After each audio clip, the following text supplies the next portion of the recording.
So, let's talk about something that sounds like it's straight out of a sci-fi movie, but it's really not. It's happening right now, all around us. We're going to dive into what's being called the cyborg consumer trap. It's this idea that the tech in our pockets and on our wrists isn't just a gadget anymore. It's actually becoming a part of who we are. I mean, seriously, just take a second and think about your day so far. Did you use your phone to pay for coffee? Did your watch tell you how many steps you've taken? Did you let an algorithm on Netflix or Spotify pick what you're going to watch or listen to next? Whether we even realize it, we're all becoming a little bit machine.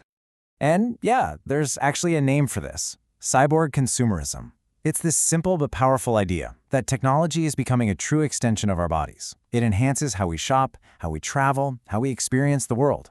And look, that convenience is amazing, but that seamless connection can also create this really powerful and sometimes addictive pull on us. So what's really going on in our brains? Well, a recent study decided to dig into the psychology behind all of this, and what they found is kind of wild. It's like a chain reaction, a set of psychological dominoes that starts with a simple personality trait and can end in some very modern digital addictions. So let's trace that path they uncovered. All right, so where does this whole chain reaction even begin?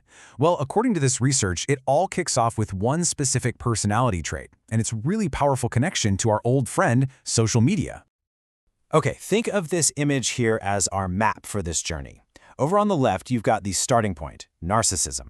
And way over on the right, you have the potential destinations, different kinds of addiction. The study was all about testing those lines in between, and we are going to follow that exact path together.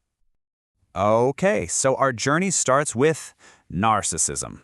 And let's be super clear here, the study isn't talking about a clinical diagnosis or disorder. Nope, they're just talking about a personality trait. That part of us that enjoys being the center of attention, the part that craves a bit of admiration and praise. And boom, right away we get our first major link. The researchers found a statistically significant connection between that narcissistic trait and social media addiction. It kind of makes sense, right? The constant validation, the likes, the shares. Social media platforms seem almost perfectly designed to feed that desire for attention, creating a really powerful loop. So who were the people in this study? You can see it was mostly young adults. The biggest group by far was between 20 and 24 years old. And that's key because this is a generation that literally grew up with social media as a constant presence, making them the perfect group to understand these digital dynamics. And where were they hanging out online? Yeah, probably no big surprises here. Instagram was absolutely dominant, used by over 92% of the people they studied. After that, you've got WhatsApp, YouTube, and Facebook. So this really sets the stage for where all of this psychology is playing out. Okay, let's move to the next piece of the puzzle. And this is where things get really interesting, maybe even a little counterintuitive. Because the central hub connecting everything wasn't what you'd probably guess. It was self-esteem. So the study found another really strong connection. It wasn't just that narcissism was linked to social media. It also had a direct and positive impact on self-esteem. So for this specific group, having more of those narcissistic traits actually meant having higher self-confidence. All right, but hold on. We always hear that social media is terrible for our self-esteem, right? That it's all about comparison and feeling bad about ourselves. But is that always true? The study decided to really test that assumption. Well, get this. The results totally flipped that idea on its head. I'm going to quote this directly from the study. They found that the effect of social media addiction was positive on self-esteem. Let that sink in. In this specific chain reaction, the constant flow of validation from social media was actually boosting people's self-confidence, not tearing it down. So, where are we? We've got a personality trait, leading to an addictive behavior, which then surprisingly boosts self-esteem. But the story doesn't stop there. The next question is, where does all this newfound self-esteem actually lead? So the researchers wanted to know, where does all that boosted self-esteem go? What does it fuel? And they found a very, very strong connection to online shopping addiction. It was also linked to something they called tourism addiction, that constant urge to travel and post about it. But the link to shopping was way stronger. And here it is, the whole shebang. This is the final model from the study, the complete picture. You can literally follow the arrows from narcissism on the left, right through that central hub of self-esteem, all the way to shopping and tourism addiction on the right.